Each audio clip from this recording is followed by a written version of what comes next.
आणि आता पाहूयात 36 जिल्हे 72 बातम्या।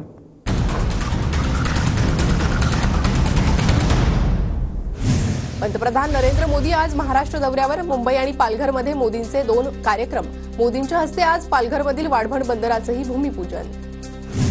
पंतप्रधान मोदी बंगालवर बोलतील की बदलापूरवर बघू, मोदींच्या दौऱ्यावरून ठाकरेंचा निशाणा। बीकेसीतील वर्षा गायकवाडांच्या आजच्या आंदोलनाला परवानगी नाकारली। बीकेसीतील एशियन हार्ट समोर वर्षा गायकवाडांचं आंदोलन होणार होतं। मोदींच्या मुंबई दौऱ्याच्या पार्श्वभूमीवर आंदोलन होणार होतं। नरेंद्र मोदींच्या उपस्थितीत आज वाढवण बंदराचं भूमिपूजन होणार। भूमिपूजनाला वाढवण बंदराविरोधी संघर्ष समितीचा विरोध। संघर्ष समितीच्या पदाधिकारी आणि कार्यकर्त्यांना पोलिसांच्या नोटीस। काँग्रेस राष्ट्रवादीशी आयुष्यात कधी पटलं नाही। आज सोबत बसलो तरी बाहेर आलो की उलट्या होतात। तानाजी सावंतांचं काँग्रेस राष्ट्रवादी पक्षाबाबत वादग्रस्त वक्तव्य।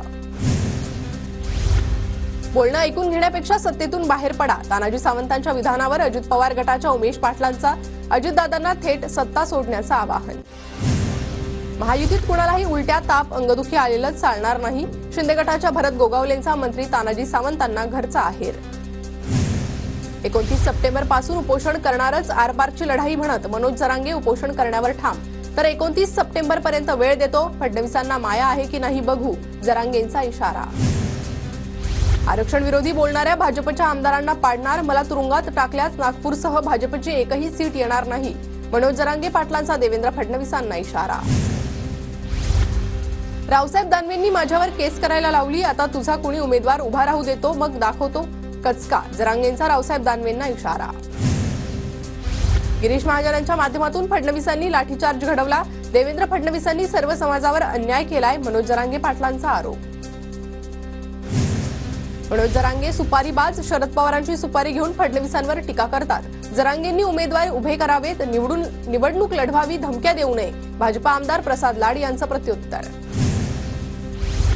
मराठा समाजाला 10% आरक्षण दिलंय, मात्र मराठा समाजातील काही जण वेगळ्या पद्धतीने आरक्षण मागतायत। आरक्षणाच्या बाबतीत कोणाला विरोध असता कामा नये, अजित पवारांचं वक्तव्य।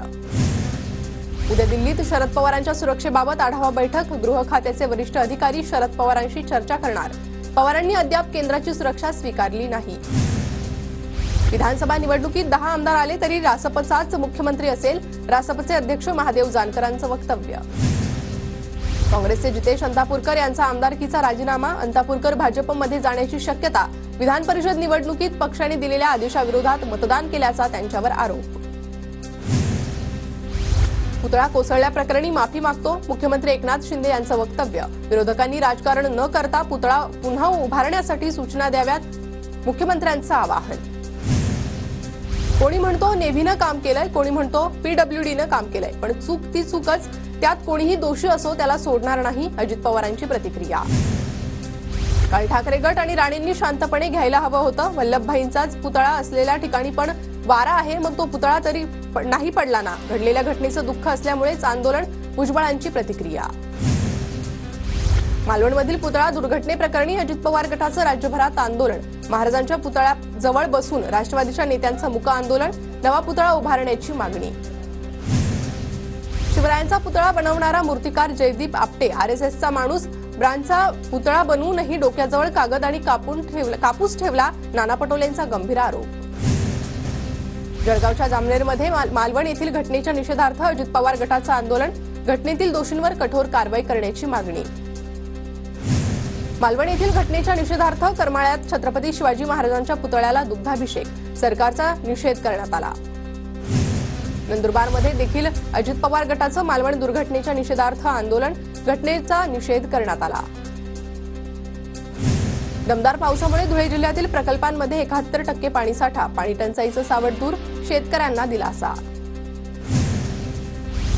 गडचिरोली जिल्ह्यात 10 दिवसांच्या विश्रांतीनंतर मुसळधार पावसाची हजेरी, आरमोरी, चामोर्शी आणि दक्षिण भागातील शेतकऱ्यांना दिलासा। चाळीसगावात गिरणा धरणाच्या पाणलोट क्षेत्रात जोरदार पाऊस, धरणाचे 6 दरवाजे उघडले, गिरणा धरण 100% भरल्यानं पाण्याची चिंता मिटली। सततच्या पावसामुळे मध्य प्रदेश सीमेवरील गोरक्षनाथ धबधबा प्रवाहित, श्रावण मास सुरू असल्यानं गोरक्षनाथ मंदिरात दर्शनासाठी भाविकांची गर्दी। जळगावच्या मळणे तालुक्यातील सात्रीच्या ग्रामस्थांचा नदीतून जीवघेणा प्रवास, अनेक वर्षांची समस्या, गावकऱ्यांची उच्च न्यायालयात धाव. नाशिकच्या कळवणमधील सुळे उजव्या कालव्याला गळती. थाकलदर शिवारातील शेतकऱ्यांच्या शेतात पाणी, पिकांचं मोठं नुकसान. पालघरमध्ये मुंबई अहमदाबाद राष्ट्रीय महामार्गावरील तलासरी उड्डाणपुलाला भगदाड. उड्डाणपुलाच्या स्लॅबची तातडीनं दुरुस्ती करण्याची वाहन चालकांची मागणी. नंदुरबारच्या तळोद्यातील हाती दुर्गम भागात रस्त्याअभावी नागरिकांचे मोठे हाल. अंगणवाडी सेविकांना करावा लागतोय जीवघेणा प्रवास. नाशिकच्या निफाड तालुक्यातील खडकमाळे गावातील पूल पाण्याखाली. रायते वस्ती शाळेतील विद्यार्थ्यांवर जीवघेणा प्रवास करण्याची वेळ. गडचिरोलीच्या एटापल्ली तालुक्यातील अतिसंवेदनशील भागातील शाळेला डिजिटल केल्यामुळे शिक्षकाला पुरस्कार. शिक्षकाच्या मेहनतीची जिल्ह्यासह राज्याकडून दखल. नंदुरबार पोलीस अधीक्षकांनी जिल्ह्यातील मुख्याध्यापकांची बैठक बोलावली. मुलींच्या सुरक्षेच्या दृष्टीनं काळजी घेण्याबाबत सूचना. नंदुरबारमध्ये वयोश्री योजना आणि तीर्थदर्शन योजनेचा लाभ मिळावा यासाठी शिबिर. मंत्री डॉक्टर विजयकुमार गावित आणि डॉक्टर हिना गावित यांच्या प्रमुख उपस्थितीत शिबिराचं आयोजन. नंदुरबार जिल्ह्यात झालेल्या अतिवृष्टीमुळे शेती पिकांचं नुकसान. नुकसानग्रस्त भागाची खासदार गोवाल पाडवी यांच्याकडून पाहणी. जळगावच्या जामनेर तालुक्यात 15 वर्षीय अल्पवयीन मुलीवर अत्याचार. घटनेतील संशयित आरोपीला अटक. नंदुरबार तालुक्यातील लोईमध्ये बिबट्याच्या हल्ल्यात 7 वर्षीय चिमुकल्याचा मृत्यू. मनोहर कालुसिंग वसावे असं चिमुकल्याचं नाव.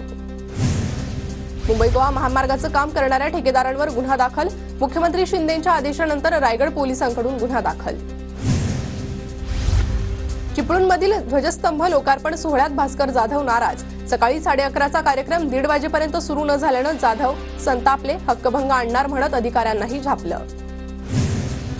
पश्चिम रेल्वेवर शनिवारी रात्री 10 ते रविवारी सकाळी 8 दरम्यान 10 तासांचा ब्लॉक. गोरेगाव कांदिवली स्थानकादरम्यान 6व्या मार्गाचं काम करण्यासाठी कांदिवली अप आणि डाऊन धीम्या मार्गावर ब्लॉक. धारावीसाठी अद्याप 1 एकरचाही ताबा नाही. अपात्र नागरिकांच्या पुनर्वसनाबाबत प्रकल्पाच्या मुख्य कार्यकारी अधिकाऱ्यांची माहिती. वैद्यकीय अभ्यासक्रमाच्या प्रवेशावेळी संपूर्ण शुल्क भरण्याची सक्ती नको.